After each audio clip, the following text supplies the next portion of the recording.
deeper. The Bank Nifty is now down almost 600 points.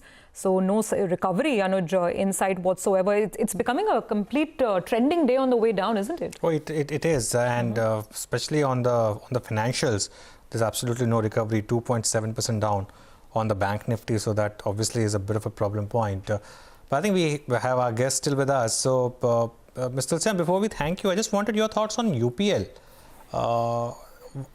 I mean, the numbers looked quite mixed. There were a couple of upgrades as well, but the stock's down 7%.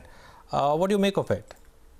See, Anuj, again, the victim of technical positioning, because if you see the numbers, I think the numbers are extremely good. If you just take the degrowth which they've experienced in two geographies, that is Latin America and North America, where they have the market share or their total sales mix of about 17% and 16%. And in spite of that, the recovery was seen in India geography and the Europe geography.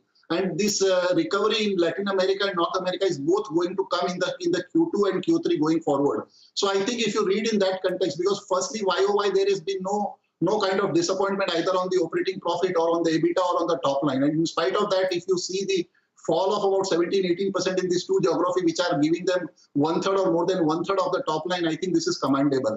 But generally, again, we have seen in case of, in fact, that's what I've been watching. We have been giving a buy call on UPL from the level of sub 300 for the last 3-4 months, and this has always been the case that we see the technical positioning, share going in the overbought zone, or maybe the interested or the strong hands, those who are holding the stock, creates a volatility by booking the profits. But I won't be, I'm not worried, and I won't be surprised to see the share moving back to 490 in the next maybe 1 month to 45 days. Okay, that's UPL. Mr. Tulsian, I'm just going to squeeze in one more question before we say goodbye to you today, and that's on Titan. This big move that we're seeing on the stock, 4% higher, almost 1100. I mean, is this just sentiment driven because of what's happening to gold? What would your read-through be if one looks at pure fundamentals? See, Surabhi, honestly, I don't understand the logic of Titan moving up. Even if you see the management commentary, they've said that they've sold the gold coins, plus they've monetized some gold. If a jewelry company is selling the gold coin, don't expect the margin to be more than 2% or 3%.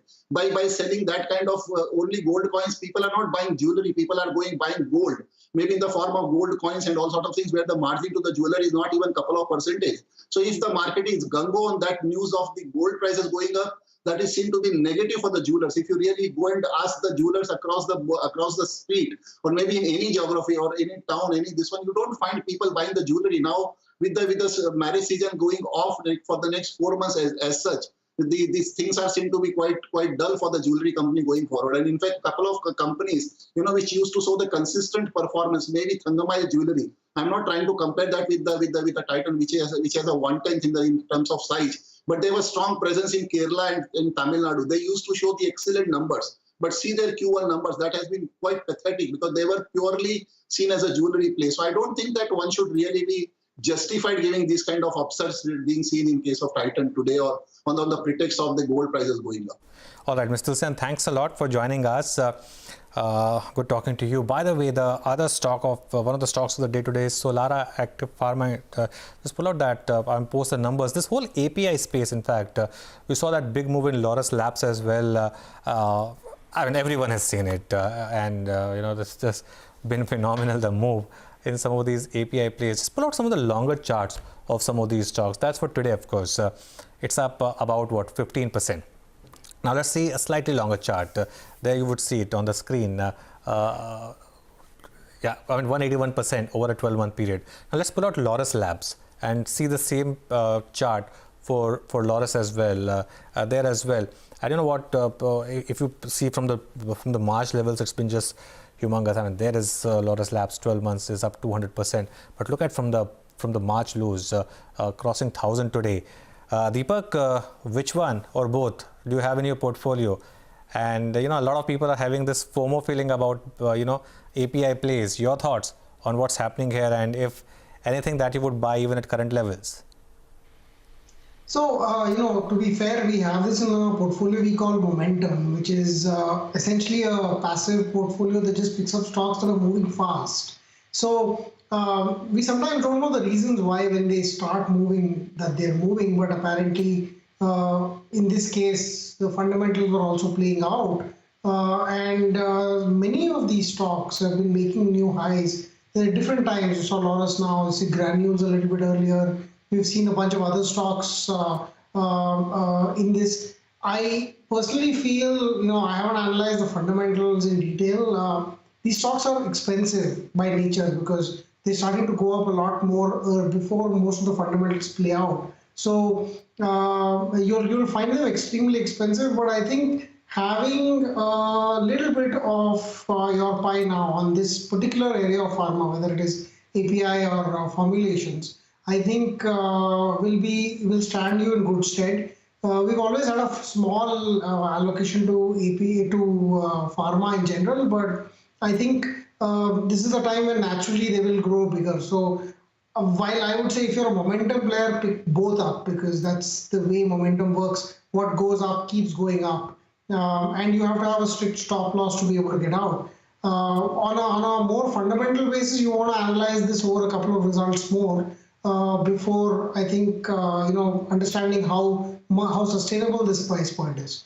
So I won't recommend buying any more fundamentally, but technically this is for a momentum play. This is actually a very, very good candidate, both of them, Solara and Lotus. Okay, so that's a fundamental thumbs up on at least those two companies. I mean, it's just a complete pharma frenzy out there. Look at other stocks. I mean, look at Wockhardt, for instance, or Granules, smaller names like Unichem.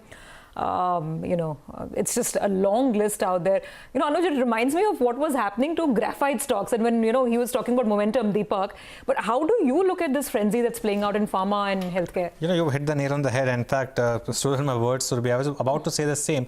Look, you'll remember the blog we had done on pharma about 3 months back on whether, that could be the next market leader.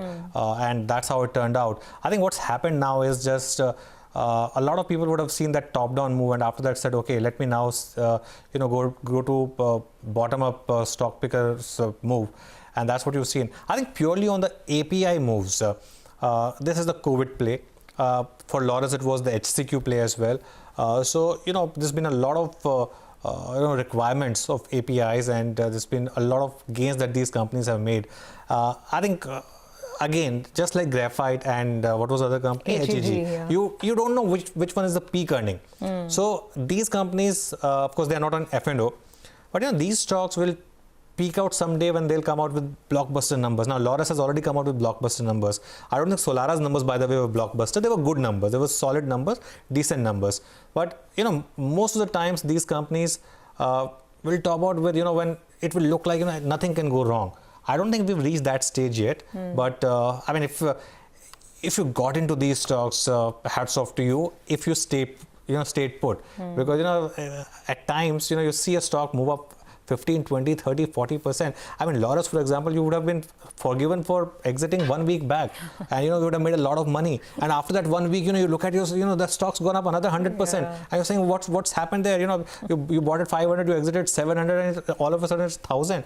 It's really phenomenal. I think for me, this really has been the story of the last 2 months, the API play. You remind me of our last conversation with Madhu Kela on Investment Guide, where he says that there are so many books written on how to invest